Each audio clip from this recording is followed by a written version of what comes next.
Já Biker menší, můžu vás poprosit o rozhovor? Jo, ale mírově se, jo. A to je to. Dobrý den, dnešním hostem bude Luboš Krmenčík, který nedávno ukončil svoji kariéru kvůli zdravotním problémům. Dobrý den, Luboši. Ahoj, ne. Co nám řeknete k vašemu konci kariéry? Co nám k tomu řeknete, že jste ukončil kariéru? No, já jsem se dlouho laboroval s zádama, jo, jsem měl čísla, zápěstí a jsem měl to ukončit. Tak to vypadá. Rozumíme. Jaké jsou vaše plány do budoucna? Tak samozřejmě určitě budu hokej, jo, ale tak uvidíme, co naskytne. Víme, že jste své poslední zápasy kariéry odehrával za prvoligový Most. Jak se vám tam líbilo? Jo, to bylo dobrý, já bych jako to hodnotil dobře, to bylo jako, herně to bylo hrozný, ale tak pomohli mi nějaký kránci, jako třeba Martin Dům a takhle, ale říkám, jo, nestěžuji se. A co si myslíte o celém českém hokeji?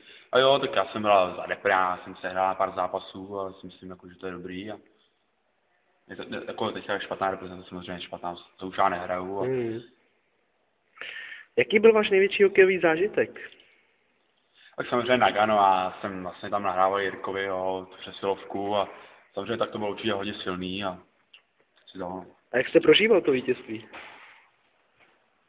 Jak jste ho prožíval? Tak samozřejmě jsme přijeli třeba do Prahy, jo, tam bylo hrozně moc fanoušků, jo, skanovali moje jméno a bylo krásný a to nezapomínám.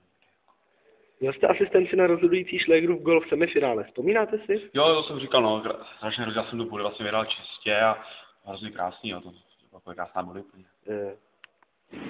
Čí vyhrává buly? Šlégra! Jste byl jako mladíček draftován do NHL, kde jste předvedl mnoho boxerských zápasů. Máte nějaké v paměti? Jo, určitě, tak tam vlastně bylo hodně a tam vlastně třeba Donald Beši, jako tady ty, jo, ale tak to víte, ale když to věku, jako to vy byste viděli sami. Po návratu do České ligy jste rozhodl v finále ligy mezi Litvínovem a Spartou. Vzpomínáte si?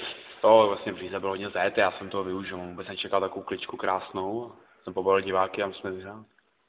Luboš Krmenčík proti Petru Břízovi. A je to gól. V tomto nádherném nájezdu jste odešel do Varu, kde jste předvedl svůj největší incident s Romanem Vopatem. Co nám k tomu řeknete? Jo, to jsem nezažil, jo, takový hráč jako jeho kalibru, on má 75 kg, on mi tam řekne, mi tam vyzývá, jo, on jsem se žral hetrik a tam vyzýval, já jsem říkal, jako vyser se na to, dostal 3 a šel, jo, a takovouhle bitku, to je pro diváky. Krmenčík v bílém dresu ještě za Vary proti Romanu Vopatovi ze Sparty.